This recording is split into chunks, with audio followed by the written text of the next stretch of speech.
Hi folks, Chris Martin here with a post-event wrap-up video. This one for Dixiecon number 31, held in Chapel Hill, North Carolina. David Hood was a gracious host, and 47 players showed up to play Diplomacy, about 10 boards of Diplomacy specifically, and a lot of other games. There was Terraforming Mars, there was Ticket to Ride, there was Britannia, there was Lou Pulsifer was there with some games that he's working on. It was an all-around great event. But let's go ahead and get right to the awards. Let's go ahead and break it down from 7th place to 1st place. We'll look at who won the team event. We'll look at who won the Best Country Awards. And then I got a special treat for you. We've got an interview with the winner. So the Potomac Tea and Knife Society descended upon Dixiecon, as they always do. And they really swept up a lot of the awards this year. Starting with one of their newer members, David Miller, who came in 7th place. David came in 7th place largely in part to a great performance as Austria, but also in the 3rd round to surviving a stab by me against him, and then driving that board to a 4-way draw rather than allowing some people to drag it out and make it a 5- or 6-way draw. So congratulations, David. I believe that's his first podium as a Diplomacy player. In 6th place, Peter Jurgen, also a pit kisser, no stranger to the podium at Dixiecon or anywhere else. In 5th place, a former captain of the PTKS, Tim Richardson, returning to the Dixiecon podium one more time. Tim and I actually worked together in an RT in round 1, about which you will hear a little bit in the interview. And in 4th place, just barely missing the top 3, Joseph Wheeler, currently the treasurer of the PTKS. Yes, 7th, 6th, 5th, and 4th, all pit kissers. In 3rd place, another longtime pit kisser, Hudson Defoe. I don't think this is the first time that Hudson's been on the podium at Dixiecon, but it's been a couple of years. Good to see you back and on your game. Did I mention that Hudson won both the Best France Award and also the Best Italy Award? Yeah, Hudson had a monster weekend, and it was only because 2 players had even bigger weekends that he didn't come in higher up the podium. Congratulations, sir. Disappointingly, still not a pit kisser, Tom Cobran comes in 2nd place at Dixiecon. I think he's been on the podium at Dixiecon every year for the last, I don't know, what is it, Tom, 25, 30 years? He's been on there on the podium, a regular visitor up there. He had 2 great games, including a 17 center position that was barely stopped at the stalemate line. He also won 2 Best Country Awards, Best Germany, as well as Best Turkey. He did about as well as you can do at Dixiecon without getting that solo victory. And that brings us to our winner of Dixiecon 31, Andy Bartoloni, longtime pit kisser, and he's served on the board. He's been with us since I think he joined the hobby in 2002 or thereabouts. We're going to talk to Andy, find out about what happened, how it went down. But the thing that you need to know is he did get his solo as England, and of course that means he walked away with the Best Country Award for England, because it's really hard to do better than somebody else who got a solo.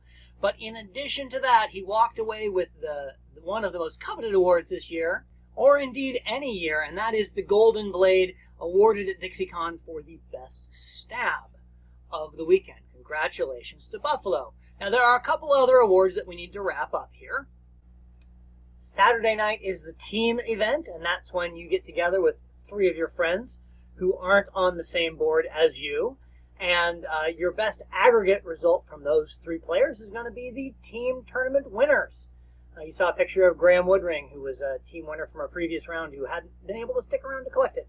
Here you have Joseph Sloth Wheeler, Andy Buffalo Bartoloni, and Peter, we need a mammal for a nickname, Jurgen, who won the team round this year. The deplorable Mies. I ended up with Best Russia in one of the 2 rounds that I played in, and you'll hear a little bit about that in the interview with Buffalo. The Brick is a long-standing Dixiecon award, and it can be awarded for any number of reasons. It's not a particular award that goes to the worst play of a country or the most egregious fumble.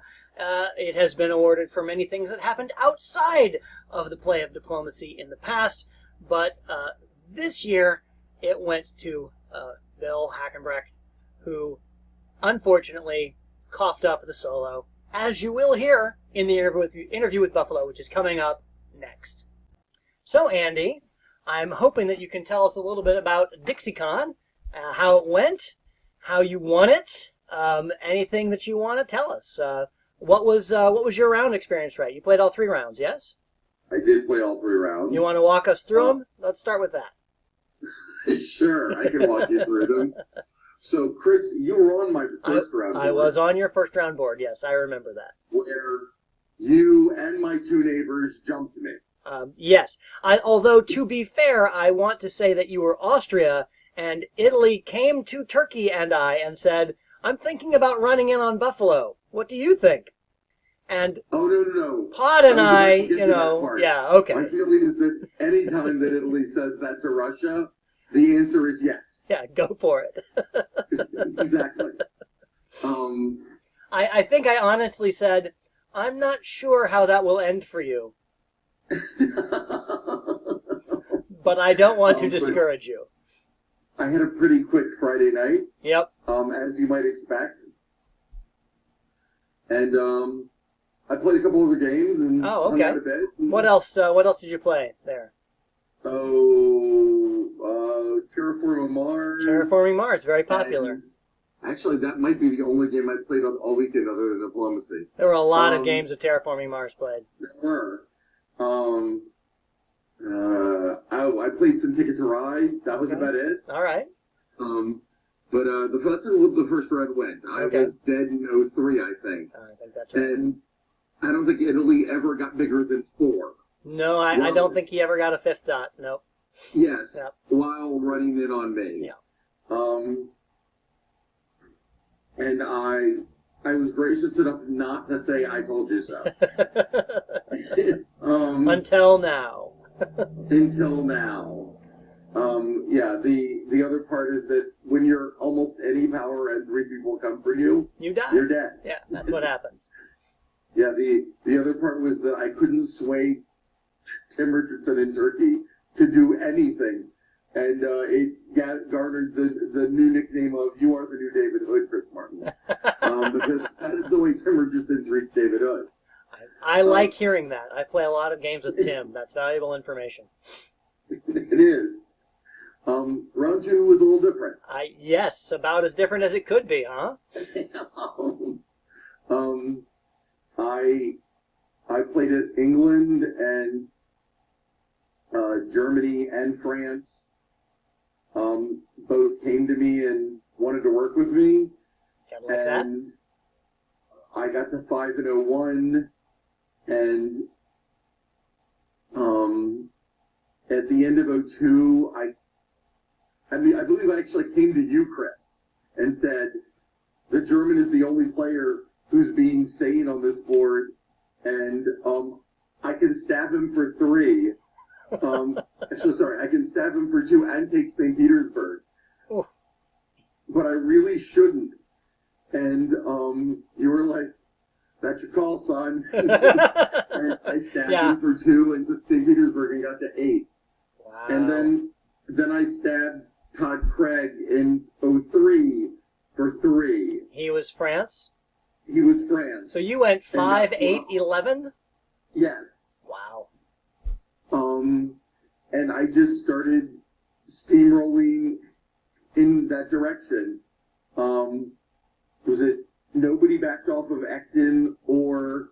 Ecton was Russia?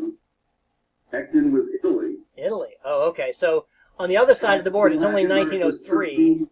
And so they hadn't resolved anything on the other side of the board yet, right? Not really, no. And actually, even at the end of the game, they hadn't completely...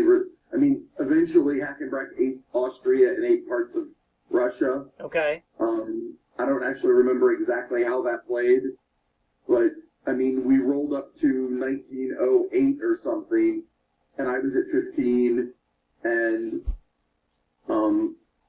Bill was was at 14, and I'd already in the spring I'd already taken Marseille. Okay. To get me to 16, and Germany was Germany had one dot in Munich sitting there. Okay, getting like support from the south against you? From both sides. Oh, so okay, you're keeping Bill out, Bill's keeping you out, kind of thing. Correct. Ecton owned Rome, Naples, and Tunis, and had three units. Okay, like 3 fleets holding that down, or 2 fleets in an army? And 2 fleets holding that down. Okay. And so 15, 14, that's 29. That was it. That was the board. One more dot, 29, and should be 5. That's 29, 3, and 1. Huh? Then somebody had 1 dot somewhere. Oh, who owned Marseille before you took it? France. Oh, okay, so that would be the 1. Yeah. That's the dot. Okay, so I took Marseille in the spring, and I had a fleet in North Africa and a fleet in the Western Med. Right. Ecton had a fleet in the Tyrrhenian Sea and a fleet in Tunis. Yep. And an army in Rome. Yep.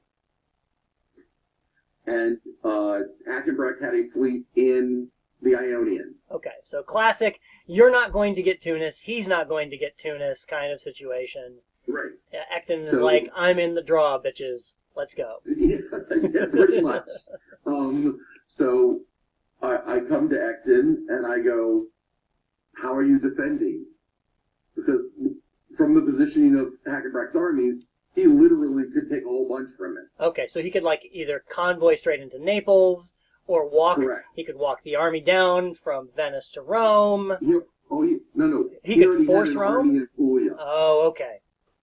So there's so Bill is not on board with defending Ecton's position. He's just eating him from behind?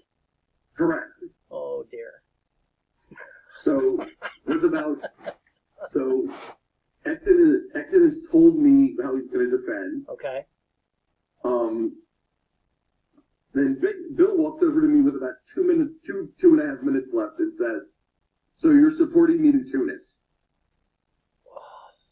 And I go, let me look at the board. And I looked at the board, and I looked at it and said, yes. Knowing that I could force Tunis. Sure. Because Tyrrhenian Sea wasn't supporting it. Because you it knew was supporting Rome. Right. So that's 17. Right. And at the same time, Hackenbrack decided he was going to rotate his armies around Munich. Did you know that, or did you just swing and hope? No, I said I have one chance to make. I get one opportunity to swing at this. Yeah, you got to take it. You got to go. And Bill was the reader. Oh no! Sorry. No, Bill wasn't the reader. Somebody else. Todd Craig was the reader, but Bill was sitting right next to him. Right. And when he got to my orders, because his hadn't been read yet. Yep. My first order was Baltic to Berlin. And he literally turned pale. Like, white as a ghost. And for the rest of my orders, and before his were even read, he looked at David Hood, who was standing next to the board, and went, Buffalo just saw it. Oh, wow. At which point, Ecton had to literally walk away from the table. I can only imagine. I mean, Brian Ecton's quote of the weekend was, you had one job. One job. And it could not be truer. So, had you been, like, selling Bill on a two-way draw between the two of you? Are you kind of like a 17-17 kind of thing? Or something like that, had yes. that kind of come up, we'll figure it out. Actually, I wasn't selling him on it. He was selling me on it. You're like, if you can stop me at 17, sure. Well, that's the dialogue going on in my head. Yeah, absolutely. But in the meantime, you're like, oh yeah, absolutely. You should just keep pushing up on Ecton. You just keep attacking him. Pretty much. That's going to work out great for you. Wow. The phrase was, you need to get those dots for your 17. Yeah. Wow, that is an unusual way to get a solo in my experience, right? Not impossible. I could not agree with you more. Yeah. But nobody was throwing to you. Just somebody muffed the tactics on the other side. No. Ionian should be supporting Tunis. Craig throw a solo? Yeah, no. You're kidding, Yeah, right? no. You know, it's and Bill knows this. He should be supporting the Ionian. Ionian should be supporting Tunis. Everything should be supporting Munich. He should be supporting Rome. He should be saying to you, Buffalo, look, it's a 4-way draw. I'm sorry. That is, and then make you do the work, right? Make you back off so that he can get Munich. But like I said, Bill, no one is more upset about this than Bill. Yeah, I think even Brian is probably less upset about this. Bill was hard enough on himself to begin with. Well, here's the thing that I will say about Bill that I like about his game is that he's trying to win. He's playing big, right? And always. You're going to swing. Yeah, you're going to swing and you're going to miss sometimes. And this is one of those things where somebody who's playing a safer game, right, would have just accepted that Italy was a position that you couldn't mess with, and okay, it's gonna and a 4-way draw at Dixiecon with him on like 13 and you on 16. That's not going to get him on the podium, probably. Right.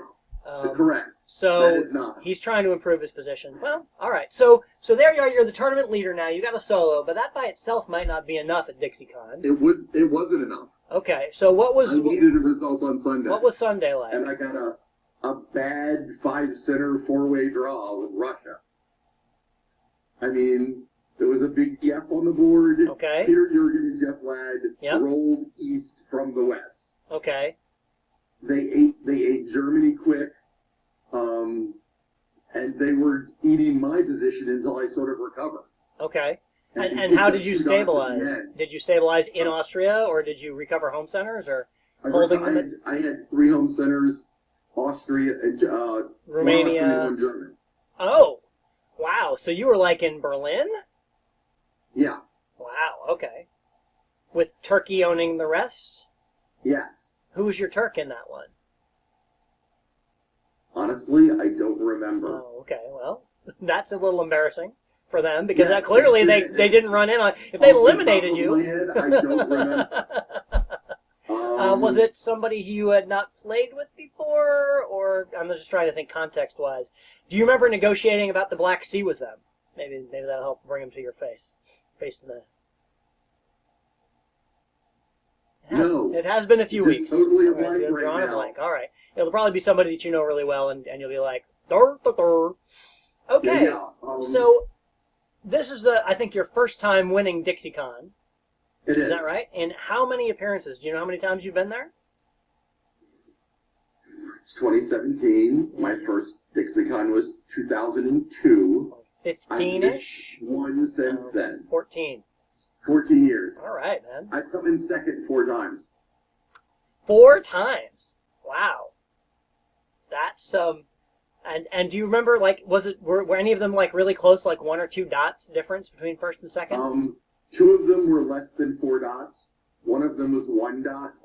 1 of them was Tom Coburn soloing in like 4 hours on Sunday. After you already had a solo on Saturday or Friday? Yeah. Yep. I tell you, people think it's hard to solo at Dixiecon on Sunday, but boy howdy, it's not if people have been drinking on Saturday. Like, if I need a result, I'm like, let's get that poker game going. Let's go out to the bars, guys. Not me, you. All right.